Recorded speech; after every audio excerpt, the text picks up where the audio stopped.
बिना दहेज की मिसाल। जामा मस्जिद अध्यक्ष ताजुद्दीन इदरसी ने बेटे की शादी सादगी से कर समाज को दिया सकारात्मक संदेश।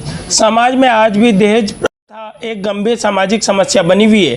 कई परिवार आर्थिक बोझ, सामाजिक दबाव और दिखावे की होड़ के कारण इस कुरीति को मजबूरी में निभाने को विवश हो जाते हैं। ऐसे में समय में जब कोई व्यक्ति दहेज का पूर्ण रूप से बहिष्कार करते हुए सादगीपूर्ण विवाह का उदाहरण प्रस्तुत करता है तो वो न केवल एक परिवार बल्कि पूरे समाज के लिए प्रेरणा बन जाता है। इसी क्रम में जामा मस्जिद के अध्यक्ष ताजुद्दीन इदरसी ने अपने बेटे की शादी बिना दहेज के और बेहद सरल तरीके से संपन्न कराकर एक सराहनीय पहल की है, जिसकी क्षेत्र भर में चर्चा हो रही है।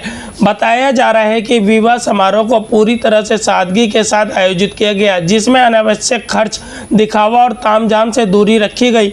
शादी में केवल आवश्यक धार्मिक रस्मों को निभाया गया और दोनों परिवारों ने आपसी सहमति, सम्मान और सादगी को प्राथमिकता दी। ताजुद्दीन इदरसी का ये कदम इस बात का स्पष्ट संदेश देता है कि विवाह का वास्तविक उद्देश्य दो परिवारों और दो दिलों का मिलन होता है, न कि आर्थिक लेन देन या सामाजिक प्रदर्शन।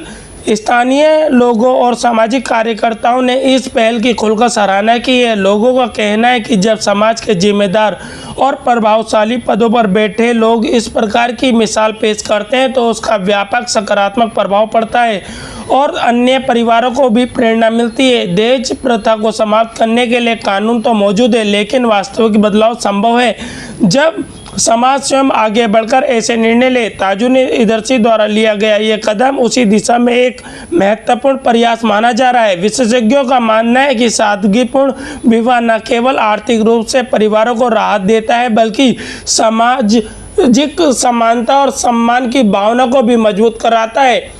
इससे बेटियों को बोझ समझने की मानसिकता भी कमज़ोर पड़ती है और समाज में सकारात्मक सोच विकसित होती है। ताजुद्दीन इदरसी ने इस निर्णय के माध्यम से यह सिद्ध कर दिया है कि सामाजिक बदलाव की शुरुआत घर से होती है। यदि हर परिवार दहेज का विरोध करते हुए सादगीपूर्ण विवाह को अपनाए तो निश्चित रूप से ये कुरीति धीरे धीरे समाप्त हो सकती है। उनका यह प्रेरक कदम समाज के लिए एक मजबूत संदेश है। खुशहाल जीवन की नींव दहेज नहीं बल्कि प्रेम और सादगी होती है।